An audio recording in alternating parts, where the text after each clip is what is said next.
Hello and welcome to this special telecast on NewsX. I'm Rishabh Gulati. If you've been following us on NewsX, you do know that we regularly are trying as a concerted attempt to solve problems and get people together with clear, actionable goals. We have and share a big dream.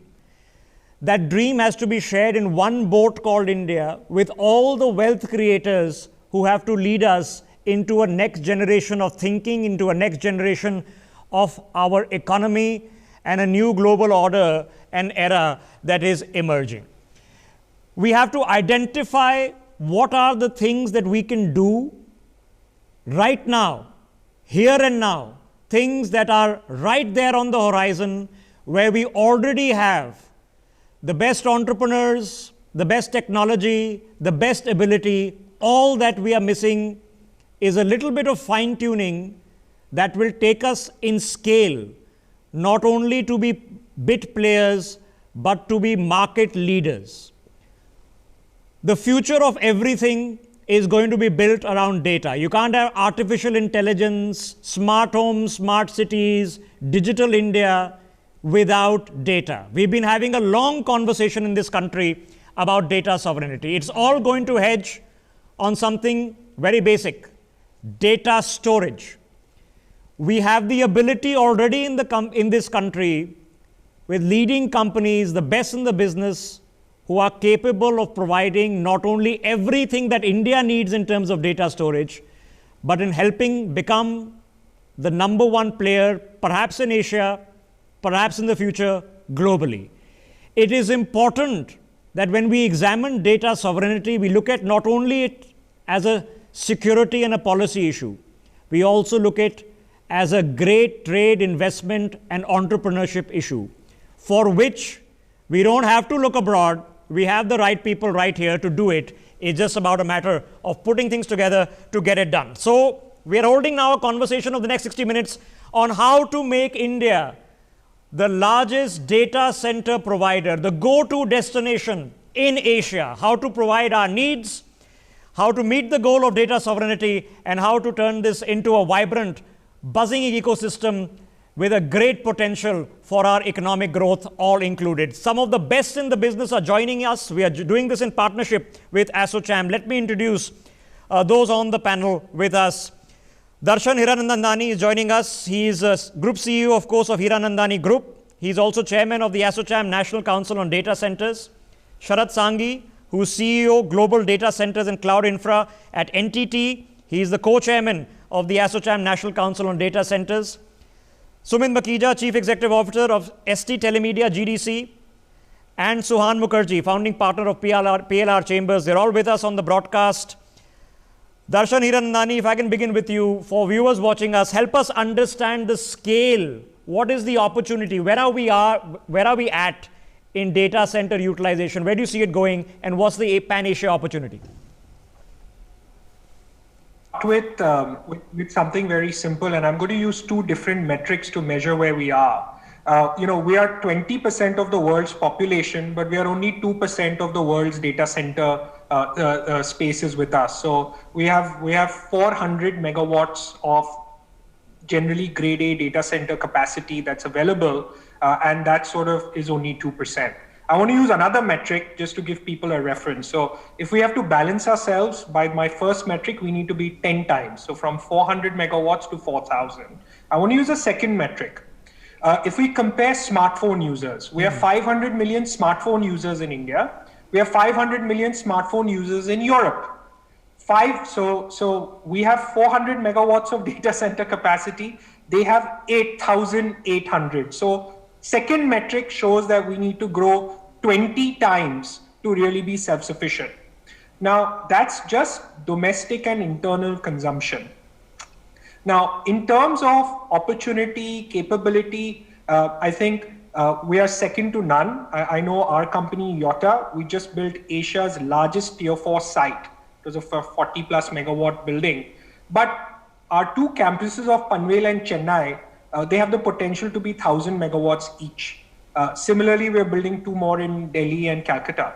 But I think given what I've just said, 8,000 megawatts to catch up today looking at the growth that's going to happen, the potential is truly limitless if we get a few things right. And let me tell you, my colleagues on this panel, we are all working hard every day to cater to it. But even us, with us working every day, need more and more participants in the nation to make this actually happen.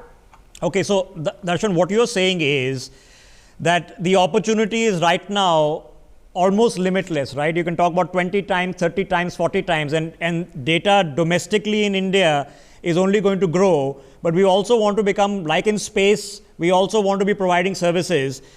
But we often talk about capacity. We know in this country, we keep dreaming that some foreign investor will come, then somebody will come, then maybe Elon Musk will come, Apple will come. Do you guys, as the entrepreneurs of India, as the hope of India, have the capacity to scale? And if we get the things right, which we'll discuss in just a bit, can we do it right here with our people? Absolutely. Sorry, go ahead, Darshan. No, Sharad, please, over to you. Okay, no, so absolutely, Rishabh, Darshan just mentioned about 4 campuses. We are also setting up multiple campuses across the country. Today we run close to 200 megawatts of capacity, operational capacity already, and we are looking at tripling that in the next 4 years. So we absolutely, I think between all the panelists, whether it's Darshan, whether it's Sumit, whether it's us, we have enough capacity, enough capability and wherewithal to build the world's best data centers in the country and address this issue of scale that you're talking about. Okay, so it's right there. Darshan, just add to that before I get in Sumitji also. Do we have the capacity right here, or are we waiting for some tech transfer? Are we waiting for some foreign investor, some big conglomerate to come in, or can we just do it right now? There's just some X factors that need to be put into place. I think as an industry, we need to just garner all our resources and get this act together. We have every single amount of resource and brain and capability right here on this panel represented here itself. But I just wanted to add to the previous point that where is this whole growth coming from? Internally, Darshan pointed out that internally itself there is a huge market. So 1.3 billion digitally included Indians means 15 zettabytes of data. It means more data centers from where all of these services, all of this data needs to be stored, managed, disseminated to users on the device of their choice, anywhere, anytime. So the opportunity is huge. And on top of that, there are global players, internet players, economies, cloud players who want to come into India and serve this very market, right? So in 2014, when we started, our biggest customer was 1 megawatt. Today, our biggest customer might have actually 50, 60 megawatts on its own. Okay. And then we have, ever-growing need from these customers. And this is why we are in this forum. And this is why we're building all these capacities. So when we are talking about the dream here, which is domestic, Darshan Hiranandani, there has to be a logic of not only it being a domestic player for you guys. I mean, you can have the argument that, listen, if we just conquer the domestic market, over the next 10, 20 years, it's a rosy field. But it has to be bigger than that. How do we become, number one in Asia or up there globally? Darshan, why don't you take that, and then let's rope in Suhan after that. Sure. I think it's a matter of, when we started off mobile technology, right? So, we got the mobile tech revolution in 96 or whenever the first license came. We never took the old technology of what the US or whatever used, right? We started off into the market. We built best in class when we started. So I think the most important thing is that fortunately, our customers are already global who are serving the Indian market, and they're forcing us to build best in class. So we have the ability to build best in class, and we are building best in class in India. That's second to none. And I think the moment you create that pride, you have to be like Germany, right? You say, I'm going to build the best car in the world, but certainly for my citizens, and the moment I build that best car in the world, other citizens will also want my car. So I think we have a real opportunity here, which is brand new, world-class space with super efficiency, because we are used to catering to a price-sensitive market like India. So we have high quality and good price competitiveness. So I think if the regulatory side helps us out, we will certainly flip the sort of leadership of, I'd say, Singapore in Asia or Hong Kong, where I think people would much prefer come to a place which A, has a lot of domestic demand, and add-on space can be clubbed with it. Okay, let's discuss two things. One is, of course, the advantages that we already have that we need to press home. And the other are the puzzle pieces that we still need to put into place. Sharad ji, what do we have? Because Darshan has already pointed out that, look, you guys are already used to working in a very price-sensitive environment, right? But yes, in terms of our geography, in terms of the way our system functions, we also have some certain inherent advantages that when a global player is looking to be investing in a data center, they come here and don't go to Singapore. Yeah, so there are many considerations that they have. So first of all, India's target audience, the target audience that the global player targets, right? The audience that they target. India has a very large, as Darshan and Sumit mentioned, we have a very large population of smartphone users, and therefore when any large company, let's say it's a large social media network or a large OTT player or a large bank, when they're targeting this, you always build, and this is a phenomena world over, you always build data centers closest to your audience. So I think by that very nature, a lot of the large global customers are looking at either outsourcing to third-party data centers like us or building their own captive data centers. Okay, so what's in it for them? Why would a company based out of America want to have a data center here? So the only reason is because they want to target the Indian audience. There is otherwise, from a latency perspective, if they're targeting the US audience, they will not build a data center here. However, in Asia, let's say there's a global multinational, and they want multiple sites across the world. Now, it may not be physically possible or economical for them to build data centers in every single country in the world. Correct. Of course, if so they'll have a hub. They'll have a hub approach. They'll have a hub somewhere, and in Asia, the hub, we are recommending that the hub is in India because as Darshan mentioned, we have a very strong domestic demand, which the global multinational can target. And in addition to that, we have the capability, we have the quality, we have the undersea cable connectivity to connect them to the rest of the world. And we also have the requisite power infrastructure, at least in cities like Bombay, that these companies can use to give them the same uptime that they would get anywhere else. Okay, and power is you guys are measuring data. I'm sure many of our viewers wondering, you're measuring data in watts. So power, of course, is a very important thing. Sumit Mukhija, why is this opportunity so India-centric? Now, what the other two before you have said is, look, obviously, if India is producing so much data and will be over the next decade, 2 decades, 3 decades, that's the obvious answer. What's the other advantage we have? Well, we actually have access to huge amounts of skilled manpower, right, which is very cost effective. So I think 3 things that we bring to the table, Rishabh. First is the quality and the operational excellence, right? Over the years, we have honed our skills as an industry to be able to bring quality build as well as operational excellence. By the way, new operational excellence measures are around 100% uptime, 24/7, 365. No standard today mandates that. Today's standards are 99.982, 99.995, but the global customer is looking at 100%. So as Indian industry, we have evolved to be able to meet those kind of operational excellence and build quality and safety standards, which the global players are looking at. Of course, the bar is getting higher, so we need to keep ourselves on our toes and meet that requirement. Okay. The second thing is about cost competitiveness, because and there's a difference between being cheap and being cost competitive. My worry is that if we overdo things a little bit and oversell this point, we might end up being tagged as cheap, and we might have price wars between us, which is not what we want as an industry.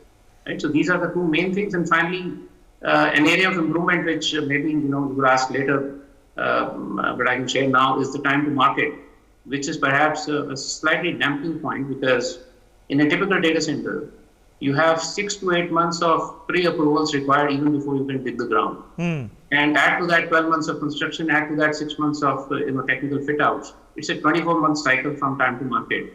And this has been a dampener, because when customers come, they want to address this very much the same Indian market that Darshan and Sharad talked about. And easily we can shave off 6 months from their time to market if we have a cohesive single window of approval for data centers. Okay, so the mission is clear. Now, since you brought it up, let me take that up with Sohan. The mission is clear. We want not only that at least India has a 90% or 100% data sovereignty capacity, but we are also then providing ourselves the #1 data hub, at least for Asia, and then look beyond. These are the advantages. We have the skilled manpower.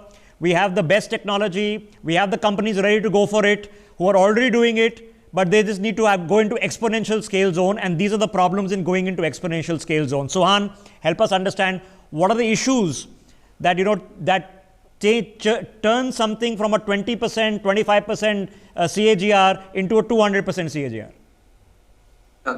Thank you. So I think what we need to look at is how do you create a single market for India in terms of regulatory clearances? Because I think the key piece in the digital industry is how can you go to market and meet customer demand when it is required. Today, given that the data center framework has a lot of real estate aspects to it, there is a state municipal regulatory framework as well as a federal government, national government framework.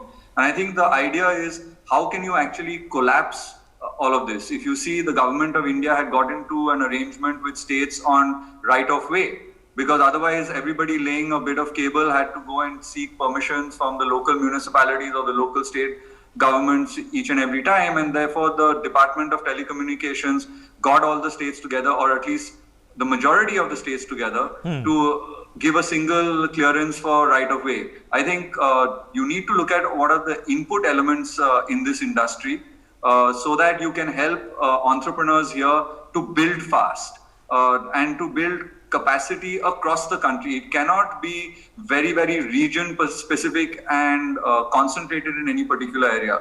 The advantage that we have as a country is that we have a vast landmass as well as a long coastline. So we can have multiple undersea cables coming to connect various parts of the country, create greater redundancy, because everybody looks at redundancy in this. If something goes down, what next? And therefore we could take advantage of our landmass as well as our coastline and build a seamless regulatory structure on top of that to be able to deliver to entrepreneurs. Okay, so what do we mean? What do we mean, Sohan, when we talk about a seamless regulatory structure? Because Sumit Mukhija, I just pointed out a very practical issue that, look, if we have to go through a process that takes 6 to 9 months, so we're going from start to finish 24 months, we are already saying that if you want to triple capacity, wait, come back 2 years later. How do we cut it down to 6 months, 8 months? Sohan, I think you need to work at two levels. One is at the national level, the various permissions that are required need to be reduced, and you need to create a single window clearances so that folks setting up data centers don't have to go to multiple ministries. That's one. There's a single point of contact who actually has the executive authority to approve. Very often a single window becomes like a single post box, where at the back end there are multiple windows. So you just put one window in front of multiple windows, and then you're still trying to figure that out. The second is there is also the issue of dealing with states as well as municipal and panchayat authorities. And I think that has to be made far more easier. Okay, I'm going to come and pick your mind on that in just a second. But Sumit ji, if I just take this in reverse order, what would be the couple of things that would, if there's a big player wanting to come into India, right, that they would still be tempted to go to a Singapore? What is the 1 or 2 things that would still flip them into a different market and not ours? Very simple, Rishabh. First is the local market here itself, right, which they want to address, which is very, very tempting, just like for us, for them as well. The second, of course, is the cost competitiveness, which India can offer. And third is the location itself. Okay, but what I was asking was that why would it be a no-brainer? That India should be a no-brainer. So what is it simply coming into India has to deal, you have to deal with certain loopholes or rather holes that you have to jump over that are still a problem that is stopping us from going into an exponential, explosive environment? So you can start issues around the approval cycles and the time to market. Like you said, if you reduce it from 24 months to 12 months, we are at par with, at best with China, for example. So why would a customer choose India over China or India over Singapore? Time to market would be definitely one of them. Okay. Second, of course, is a very conducive environment. When I say conducive, it means the way they hire their local staff here, the way they contract with us, the way jurisdictions are defined, the way taxation is handled. Because many of these companies actually have businesses which are internet-based, and internet-based businesses do have some gray areas which Government of India will do well to define upfront, so that there are no surprises. Okay, so and this is a process we're going through as a country right now, and which is why these conversations are so important, right? Because the frameworks are being laid out right now. If we get the frameworks right, exponential growth. Otherwise, there are other countries out there that are, it's business in the end. They're going to be trying to outcompete you. Sharath Sanghi, in terms of getting our frameworks right and getting our infrastructure right, what are the opportunities here and what are the issues?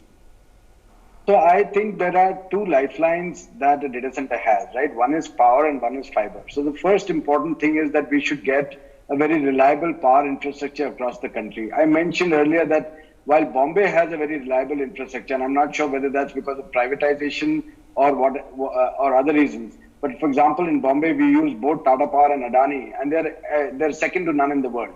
So we have the capability of getting top quality power infrastructure created in a city like Bombay. We should be able to replicate it across the country. We operate data centers in 4 other cities. And in those cities, we find that there is, outage of power happening maybe once a week, maybe for an hour or whatever, right? And so we have to run on generator sets. Now that is one issue that the government can easily address. And I think we work closely with the government that can be addressed. The fact that we're doing it in Bombay, there's no reason it can't be done elsewhere. Okay. I think the second lifeline is the fiber connectivity. And I think if we allow, first of all, the dark fiber policy, for example, that other countries have, if we allow connectivity to be easy, to get rights of way easily, as Suhan was mentioning, right? Then these two basic bottlenecks, if we can completely address across the country, that will give us a huge boost. Okay. Add to that other things like contract, disputes and other incentives that other countries are giving. Like, for example, our government recently announced certain incentives for Make in India. If similar incentives can be given for the data center industry, I'm sure there'll be many people who want to come to India as opposed to Singapore. Okay, let's come and pick on that in just a bit, because when you want to pick about transformative change, the growth in the data center industry is going to happen anyway. We are not talking about exponential change. Darshan ji, 2 major lifelines: fiber, power. So Rishabh, I think fiber and power, we've emphasized enough. I wanted to actually not want to repeat what Sumit and Sharath have said. I wanted to switch to something else, which is making, I'll give you a simple example. We are one of the largest exporters of IT services and IT enabled services. Now, one single company like Standard & Poor's has 22,000 people in India that do their back-end processing. And these 22,000 people that do their back-end processing, they probably are worried about whether their American user data is stored in India or not, given how the regulation around that data will work. So I think one of the next big lifelines is India has become a great hub for outsourcing services, and that is becoming more and more sophisticated over time, right? Basic BPO to more sophisticated analysis, analytics. If we expect global data also to store in India so that not only do you outsource the person here, you also outsource the data storage piece here as well when you're outsourcing the people, then we need to have the right regulatory framework. Okay, so let me just deep dive in for a few minutes. And so what you're saying, just like we in India have concerns that, look, if our data is being stored in some other country, both as a company, as a country, and as an individual, foreign companies, countries, and individuals should not have the concern that, oh, my data is being stored in India. That's right. Okay, and for that we need a regulatory environment, and Suhan, help us work this out. That obviously means that to give confidence to companies that their data is private, is secure, we need to have clarity in terms of what are the authorities that can call upon the data, what are the laws that govern upon this, what are the statutory bodies that are allowed to go to data companies, because we don't want to reach a situation, Suhan, where every official can go to a data center and say, you have to give us the data. That removes trust. Are we on the path to creating that environment? If not, how do we take the next step? Suhan. Yeah, I think Darshan's raised a very, very important point. The fact is you need to create a robust market for data, because if the infrastructure needs to be utilized, you build that infrastructure and there isn't data, that causes an issue. I think we need to be very clear at separating data that is coming in from overseas as well as data that is being used internally and generated and being stored internally. I think perhaps we could be as clear as saying that if data is coming in from overseas, there is no regulatory insight or ask that any local authority can actually have. Or at least the bar is very, very high. The bar has to be really, really high. It can't be on everything. So, I mean... Yes, and you need to also have a very, very effective framework for solving disputes and contract dispute resolution, because it's fundamentally premised on the rule of law. So you can't have any ad hocism, because it's like, where is gold stored? The vast majority of gold stored in Switzerland, London, and other place. And why? Because you believe that there's a great regulatory regime, legal regime, etc. We need to be able to figure out what are the topmost concerns of people that are overseas, with regard to their data, and if that allay those concerns. And we can have a different set of policies for data that comes in from overseas, because we've done that for the outsourcing industry, right, with regard to what they need to comply with if they're only servicing somebody who is overseas. And we made exceptions under our IT Act in terms of policies there. I think we should follow a similar framework with regard to data, as well as domestically. I think we shouldn't, in trying to attract overseas data, forget the fact that we have a large internal market. Without a doubt. Very often we don't exploit our internal market. And in that sense, I also believe that those similar protections need to come in for data that is generated and stored internally. Okay, so we are heading somewhere. Okay, Sharad Sanghi, we are heading somewhere. So we have the ability. We need some assistance when it comes to getting fiber and power sorted out. But more importantly, we now need a clear regulatory approach. So when you guys are dealing with clients who want to come in here, they have absolute clarity and they don't have concerns on this end. What's the one or two obvious steps, Sharadji, that we need to take on this front?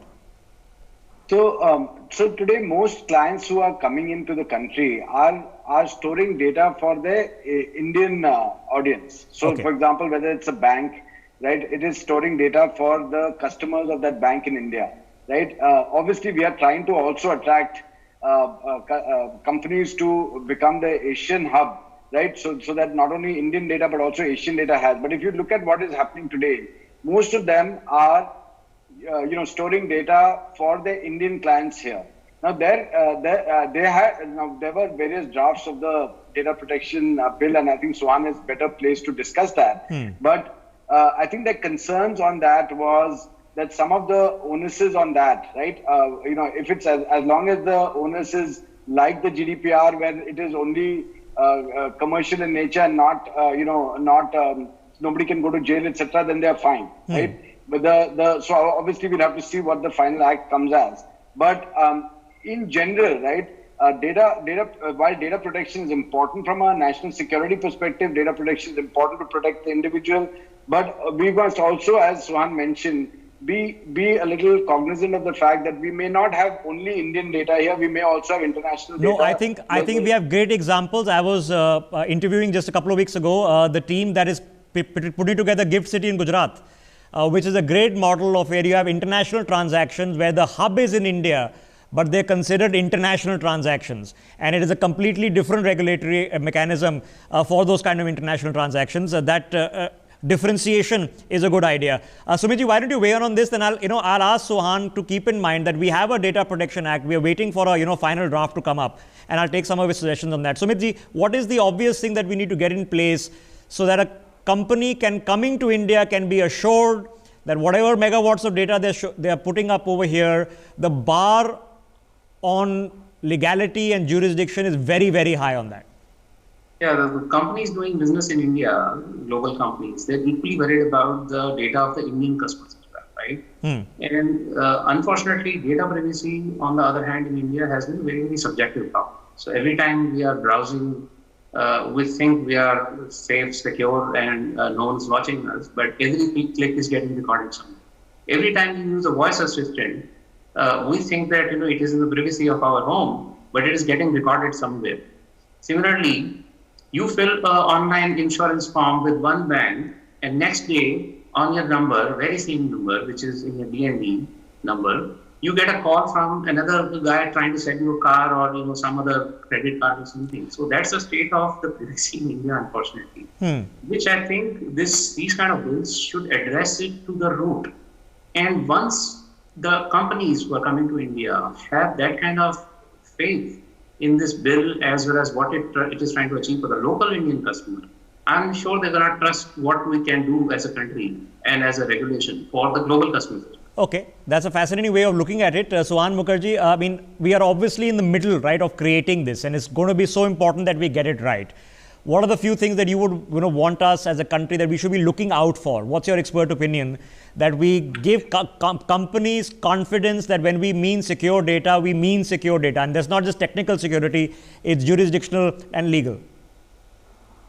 Yeah, so I think we need to first understand what are the types of data that we are trying to regulate. A lot of our regulation in India in the technology sector and the internet sector is now led by a social media consideration as opposed to looking at serious enterprise data and enterprise businesses and the storage of that data, and I think we first need to draw out that distinction, because in that sort of a space, what works best is contractual frameworks. So if you see the outsourcing industry, that has been successful because, for example, if I am sending health data from the US, there is a contractual obligation placed on the data processor saying you will comply with the HIPAA framework, etc., and that doesn't conflict with the local regulatory framework over here. So we need to be very cognizant of that, and our current data protection bill doesn't do that. Also, the data protection bill has been languishing for 2 years, and in that sense, I believe it's outdated already. We need to be also strategic in the sense that the US is coming up with a federal legislation with regard to data. Yeah. I don't believe as a country we should be playing our hand before that. Okay, I think opportunity cost on both ways matters here. So quick thought before I rope in Darshan back in. I mean, what are the dangers here of over-regulation, over-complication, while at the same time including in whatever legislation we come up, protection for the companies and the people who run them? How do we balance that, Suhan? Suhan, how do we balance that? Giving protection to the companies, so because we've seen a lot, some user misuses data, and then we see companies being held liable, CEOs of companies being held. So there has to be a protection level also rolled into this, as well as, of course, the fear of over-regulation. How do we balance that? Yeah, so I think the way to balance that is that, there are technology processes and technology by design that can actually enable privacy.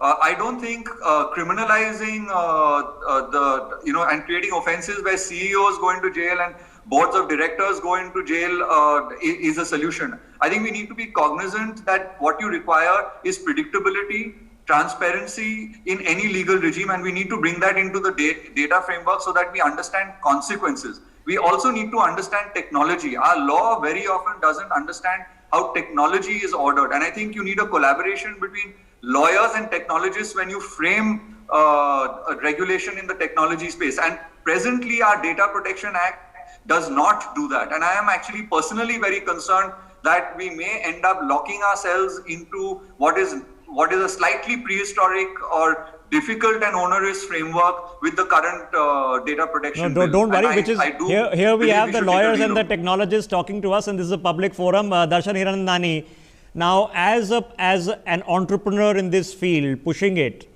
what would encourage you and make your life easier versus what is reasonable burden put on you for compliance, but what would disincentivize you from really going after this, going for broke? No, look, I think there are 2 or 3 areas. Firstly is when you ask Suhan the question, how do we balance these needs? Look at our Environment Protection Act, right? We finally evolved to polluter pays principle, and we said, listen, if you pollute, you will pay. It's no longer about, get criminally arrested and things like that. And we have to evolve like that ourselves in this space. So I think clearly, different bars need to be set if firstly, it needs to be recognized who is in control of the data. So just because a data is stored in my data center doesn't mean I control that data. My customer has complete access to his or her server, and in 90% of the cases, I don't even have access to the server even if I tried. So that's something that I just do not have, and so I think the first thing is to recognize who is responsible for that data, and the second thing would be to also recognize was it negligence, was it another act or criminal act that took place? Did somebody get hacked? Did they take sufficient safeguards? Because ultimately, hacking happens of everything. NIC gets hacked, the US Department of Defense gets hacked, everybody. So I think these are a few important considerations that need to be understood, where undue burden on anyone and certainly wrong burden on somebody who's not responsible is not placed. No, I think you're bang on. If you look at banks, they have to be responsible for money transactions, but if you have a bank locker, they're not responsible for what is inside the bank locker. You have to be equally culpable. That bank locker is not owned by them, they are hosting it for someone. Similar concept here. Sharad Sanghi, just on that similar thought, because we have to talk about protection also, understanding of how this model actually works, how this industry actually works, and what kind of compliance would just be debilitating, that it would just won't function. Where is that balance?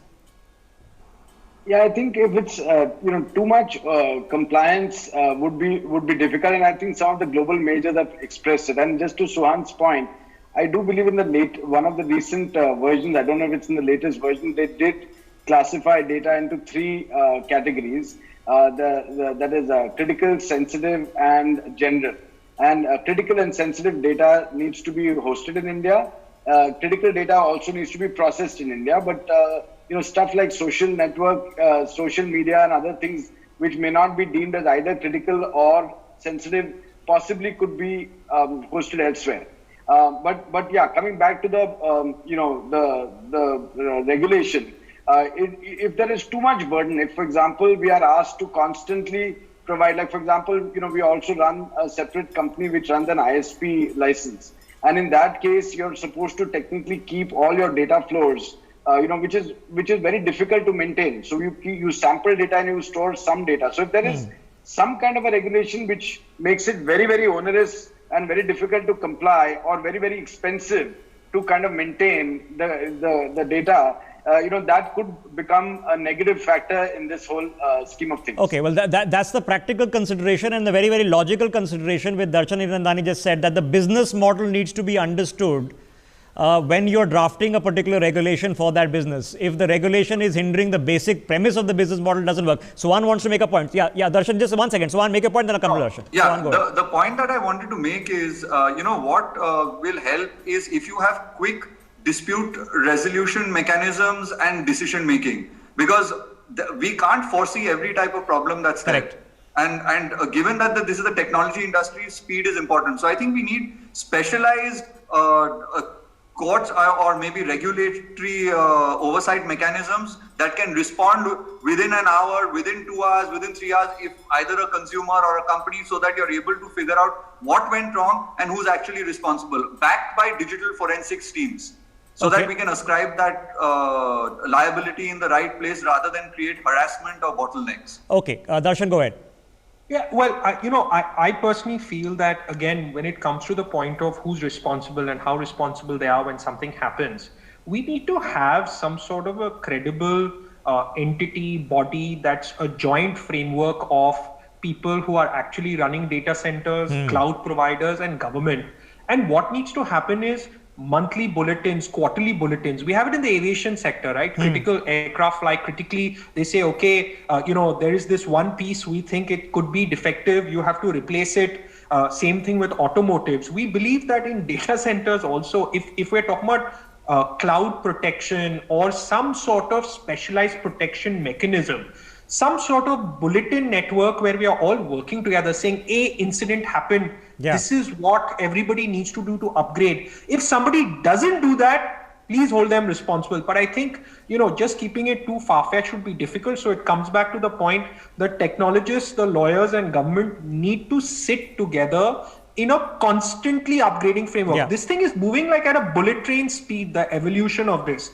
We need to work together and we need to update all the peers. Okay. Peers who are advanced in one area and backwards in the other, so that everybody has some sort of basic minimum standard in India. Okay, that's great, because now we're coming to real things of what we need to do. So obviously there now needs to be some kind of partnership framework which is there existing in a permanent way, where this conversation is happening in real time. He's mentioning aviation sector. There's the NOTAM way, where they have bulletins, one-line bulletins coming out all the time. That's one part of it. But there needs to be a structure which is constantly doing it. So when evolution takes place, that 3 months later the technology is redundant, 3 months later the logics are changing. Sumit Mukhija, that part is of course what we need to do in terms of looking after regulation, protection, as well as law, and there's much to be done. Then there's a counter logic, that how do we actually incentivize this industry to grow faster? How do we look at the counter logic? Sumit. Many ways to incentivize, actually. If you look at, by resolving some of the main problems the industry faces and by making us more cost competitive. So on the financial side, for example, we are looking at data centers being defined and classified explicitly as ITs and not, so that we are under MATI, we're not going into DOT, and then this segment and then leverage all the benefits of the industry without being a separate industry altogether. Right? The second thing will, of course, will be things like, for example, 20% of the cost of every data center that we make as an ecosystem is going into construction. And construction does not have GST benefits or input credits. Right, so these are small things on the financial front which the government can do for us. On the approvals front, we already discussed the single window approvers, the waiver for parking lots, right, because we're not commercial buildings. And then finally, the operations side, we need to be explicitly included as an essential service. And all of us face problems in this difficult COVID period times to keep our lights up and running. And we did that fantastically well, and got the customer appreciation. That's a different story. But we need to be included in the essential services. We need to have, government agencies understanding that if data centers go down, so do their passports, so do their emails, so do their content. Yeah, and by the way, thank you for all your ISPs and data centers for keeping us going for the past 6 months. Darshan Hiranandani, there is the practical incentivization that, look, you just do the basic things, and that's good enough because, we can run the companies, we know how to run them efficiently. What needs to be done to really, expedite it? Might not be permanent, but in the short term. Rishabh, if hello? Yeah, Darshan, go ahead. We can hear you. Yeah, if I may, I think we've got to take this approach a little differently, and I'll tell you why it becomes important.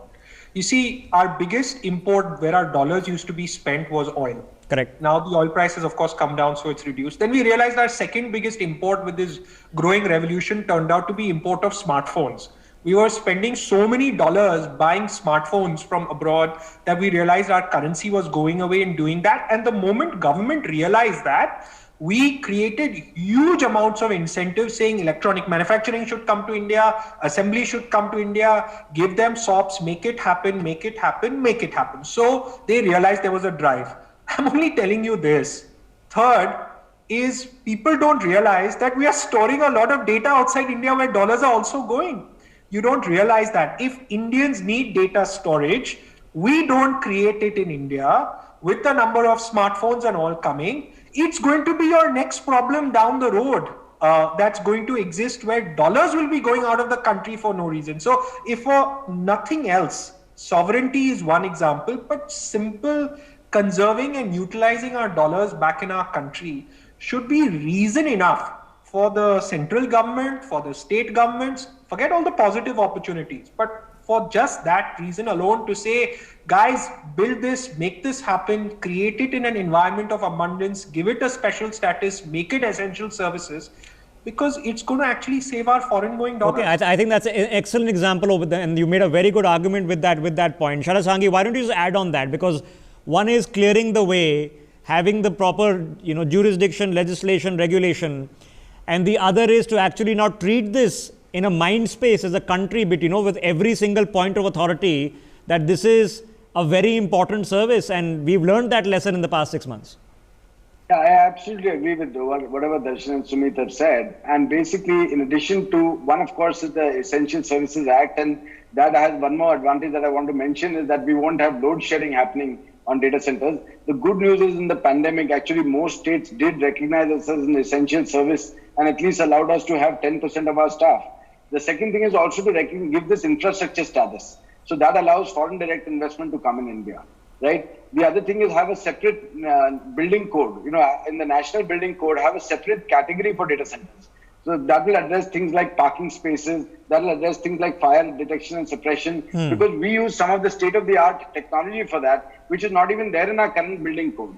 So I think a lot of these things together, right, will help in helping us build data centers fast. Of course, not to mention the faster clearances, etc., that's already been covered by the other panelists. Okay, so the conceptualization, if I flip this around, and Sumitji, help us do it. We've been having, as you're aware, in this country, for security reasons, for privacy reasons, conversations on data sovereignty, right? That we should be able to store our data here.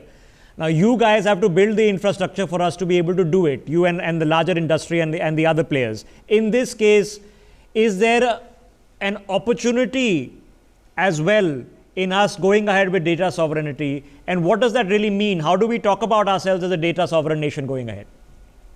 Absolutely. And data sovereignty and localization and data privacy literally go hand in hand, Rishabh. And it is actually good for the Indian users as well. The consumers, which are our customers, our joint customers, whether it is the service providers, cloud providers, us, right? We all ultimately serve the consumer and the user, the enterprise user as well. So if the data remains in the country, so their online transactions are more secure, it is inherently safer for them. Their user experience is far better as compared to what typically would happen if the data was elsewhere. So that's why we have so many of these cloud players and CDN players and content players and international payment gateways and software as a service providers lining up for providing their services in India. So it's a great opportunity that this localization and data sovereignty. Is there, Sumitji, a consumer opportunity here also? I mean, a lot of people, including us, we buy cloud space, whether you own 1 terabyte or 10 terabytes or 100 terabytes, multiply that by millions of people. Is there a consumer opportunity that I would feel safer knowing that this server is here in India or the data center is here in India? I think opportunities all across. Opportunities there for data center providers, for cloud players, for the consumer itself who avails services. There are, file storage services which are prevalent, very much prevalent. Okay. And people have, file storage services which are either free or hosted outside of India, which are insecure. Okay. So yes, the good point. exists. Very good point. Darshanji, what does data sovereignty mean to you?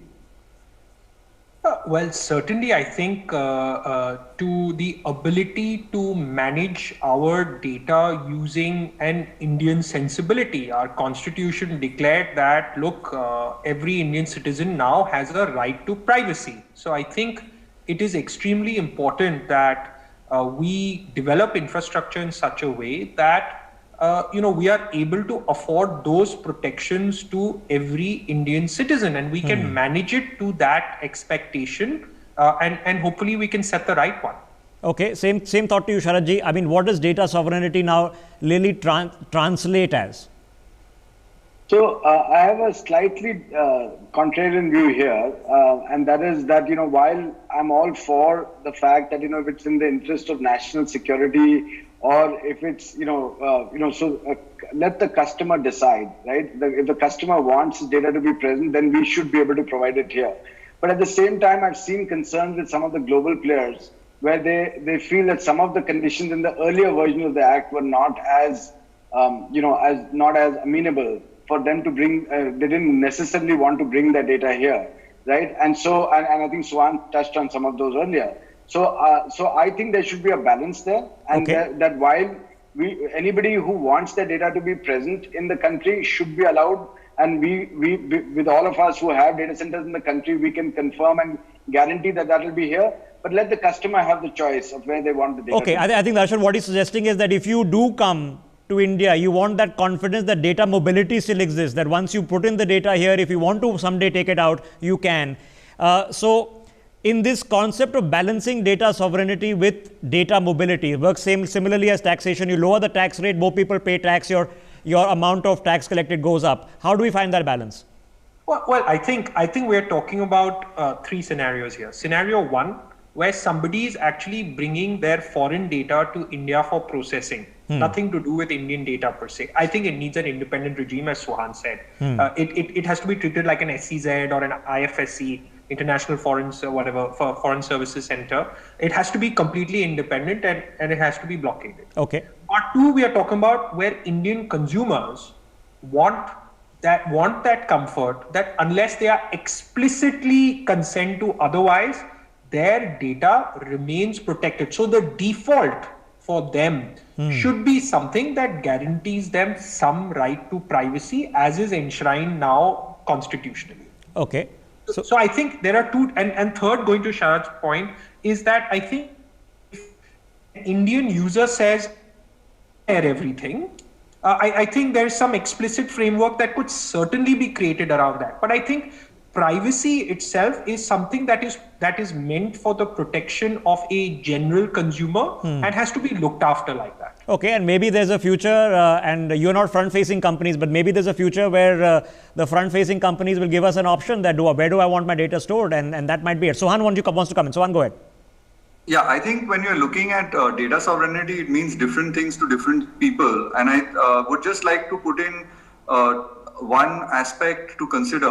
When we look at it as a citizen or a consumer, I would look at, do I have the ability to access an effective remedy if I believe my rights have been infringed? And that moves beyond privacy. It could be payments, the reliability, the availability of the service, etc. The second is at the level, at a national level, at a level of sovereignty of the nation, as to whether our autonomy or our agency to exercise our sovereignty would get compromised because we don't have this basic utility on and within our shores. Can we be blackmailed either by a private entity or large private entities, or can we get blackmailed by a nation from a technology denial regime in case we are exercising our free sovereign will as a nation? Yeah, imagine. And therefore, we'll have to frame our objectives. Yeah, imagine if our power plants were all based in a foreign shore. You might say that you're connected with power cables to India, but that gives a benefit to somebody else. Okay, guys, we've got about 10 minutes left. We're coming to a consensus here of what needs to get done, but there's one bottom line, that the opportunity exists here and now. We need to act fast on it. There are going to be other things, other issues, and Sohan, let me do this in reverse order. You know, the other thing is, you mentioned power. Now, are there some best case practices that we now need to be looking on? Environmental concerns? Do we shift solar? What do we do? Sohan. So I think, in terms of power, the advantage that we have is the way that we are building out our data centers and getting into the game now. We can, as Darshan had said earlier, build to the best technology. You know, so that we make a market reason for why we should be coming in. We should drive for digital, not digital, but for renewable energy, so that we are best in class with that. Our carbon footprint is reduced. I think we should also have a separate regulatory regime looking at power consumption as well as disputes with regard to data centers, so that you can have quick decisions as well as contract enforcement. Yeah, quick decisions between generators and the consumers of power. I think you're boiling it down to quick decisions, and I think that's so important. We are expecting companies to respond to us instantly. We want regulators and people involved in frameworks to be then meeting up with the same pace. So Sharadji wants to make a point. Sharadji, go ahead.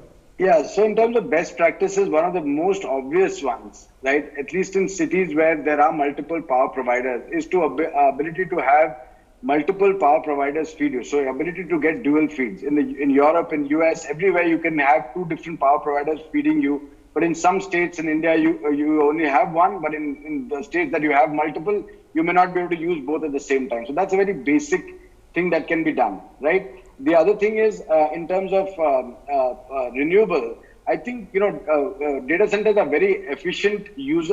We need to build our data centers very efficiently, as Darshan mentioned. And also in terms of, we should have sustainable development. So we must all pledge that we should be able to make our data centers use as close to 100% as the legislation allows. Today, for example, the peak power slot, we are not able to use, say, solar plant. So if we have set up solar plants, the maximum we can do is about 83% of the solar plant. Hopefully that will change in the future. But I think a combination of solar and wind that we are looking to set up everywhere in the country, right? And others are also doing that. That is something that we should do and pledge that we should do that so that we become not only efficient, but also our development is sustainable. Okay, and of course, as the country's power becomes more and more renewable, obviously the power being fed to the data centers becomes renewable. Sumit wants to make a point. Sumit, go ahead. Yeah, so I think one of the interesting facts which is sort of under discussed again is that the power generation cost in India is amongst the lowest in Asia, whether it is the coal power, whether it is the green power. And contrary to that, our tariffs are not amongst the lowest. We are higher than countries like Malaysia, we're higher than countries like China. And while power cost itself is not a very big concern for players like us, reliability is much more of a concern. But still, I think there is a lot of scope in optimizing the entire total cost of ownership of our customers by optimizing the power cost. Okay, optimization we're looking at a regime which helps us with lesser wheeling charges or waiving of wheeling charges. We're looking at regimes which help us, like Sharad said, banking of power. So in night I consume less and in daytime I consume more. Okay. But do I have the ability to reuse the power which I don't consume in the night? Okay, good point. Darshan, you want to come in? Go ahead. Yeah, I think there's sort of two areas here. So with the new Electricity Act, government already came out with a policy on how to privatize or separate the cable and the provider. And, we're all trying hard, at least as ASSOCHAM, to in a different hat where I'm trying to convince state governments that that's important, because that's the only way the differential that Sumit's talking about, where the generation cost and the delivery cost has a huge delta, will go down when T&D losses go down, when cross subsidies start getting eliminated. So the new regime hopefully points us in that direction. But I think a second area also we need to be mindful of, and that's something we're trying to work on, which is we're targeting to be 100% renewable by 2025, even with the growth. That's a stretch target, but certainly we feel by 2030 we will be certainly running on all renewables. But it's more important to also understand that while we we will continue to be a big gas guzzlers, though the most efficient gas guzzlers. So if we didn't exist, and every company only chose to run its own small data center, they would be using 1.5 to 2 times the amount of power. But Darshan, that's what's happening right now. Is that transition starting? Are we seeing, the captive data plants, data centers now head into the cloud? Absolutely, and I think if they weren't already, COVID has been a huge booster in those conversations, because where people could not go and access their own offices, they couldn't get replacement pieces of wire easily, replacement pieces of hardware easily. They sort of realized that actually the data center industry did their bit and kept each and every person running. And two, each of them, when they do their analysis, we should have our own, the IT team in the office says, no, we must have our own, we want control over it. When they actually do the economics and they realize what is it that our facilities are offering, it usually turns out to be a no-brainer. No, that applies to us. So we have 12 news channels, we have 14 studios in this building, and of course we have to have had to keep up the server going for the past 6 months, and it's not been easy to do. Sharad Sanghi, is that happening, that transition from all of us looking at business models and having our own captive servers versus shifting to the cloud? Is bandwidth helping? What's helping in that area? No, absolutely. That is happening. It was happening even prior to COVID, but it has definitely, as Darshan mentioned, got accelerated with COVID. And, it is an absolutely no-brainer, because businesses need to focus on their core competence and outsource the infrastructure play to experts like us. So it was actually, there is at least a 30 to 40% cost benefit for businesses to outsource to data centers than doing it themselves. Right. And even scaling, right? If the business suddenly needs to scale. So the move to the cloud is because businesses can scale up on the fly. They can tear down infrastructure on the fly. They can pay per use. And therefore, everything is getting cloudified. Okay, Sharadji, when you guys are setting up, when we talk about fiber optics, what about the interlinking of the data centers? Is that important? Well, connecting data centers to each other? Hugely critical. Yeah. it is hugely critical. I totally agree with Darshan that the interlinking of data centers is very important. And that is why I suggested in the beginning itself that there should be, the data centers, IP1 providers should be allowed to share their private, dark fiber with the data center so that they can interconnect seamlessly. Okay, how do we create the system, Darshan Hiranandani, of a data center network?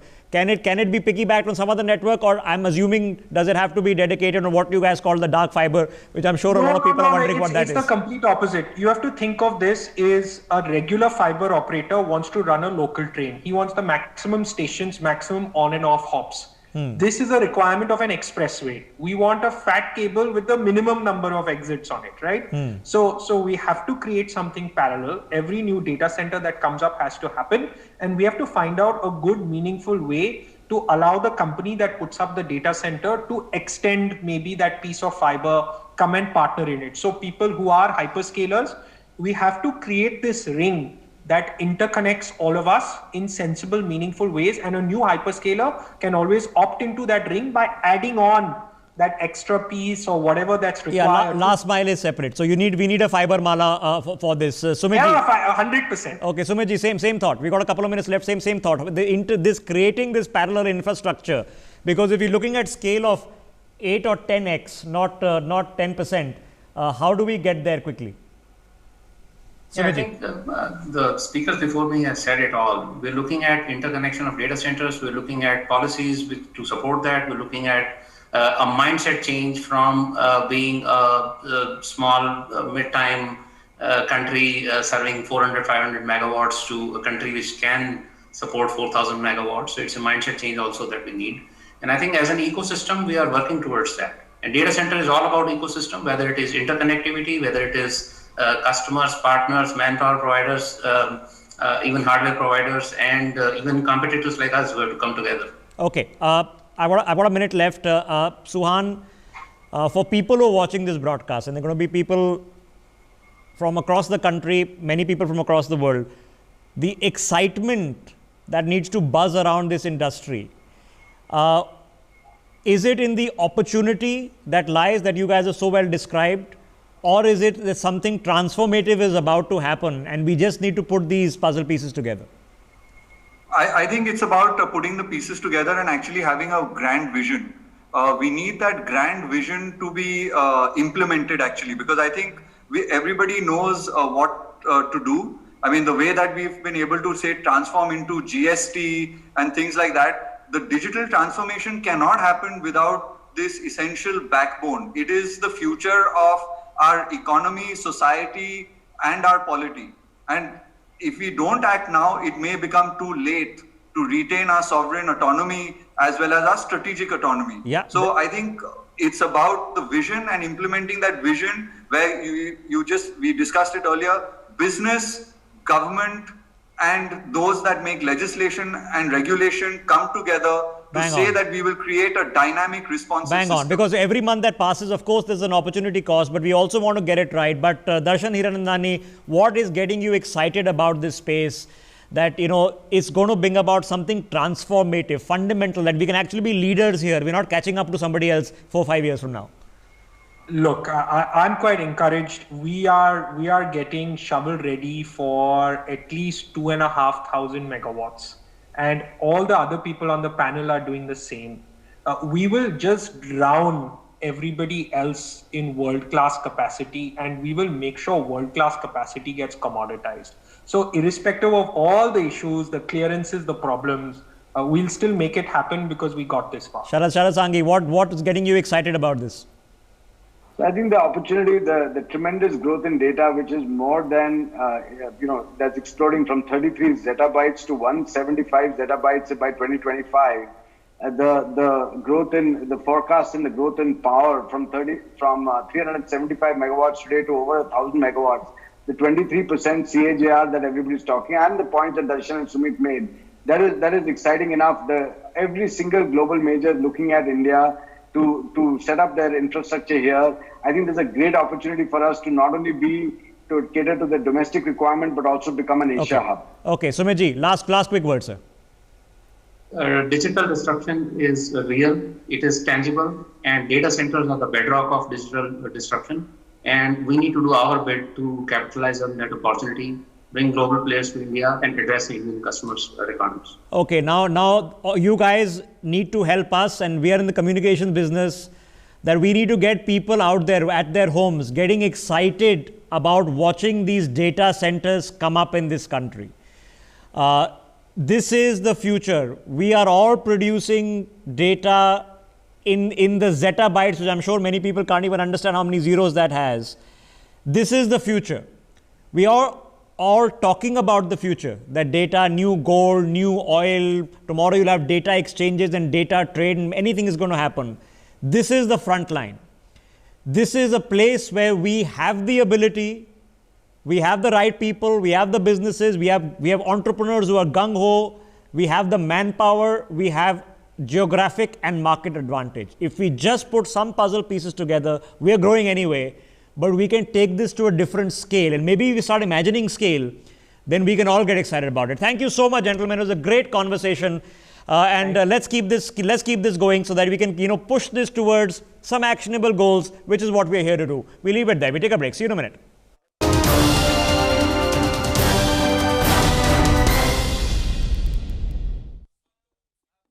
For more such videos, subscribe to the NewsX YouTube channel, hit the bell icon.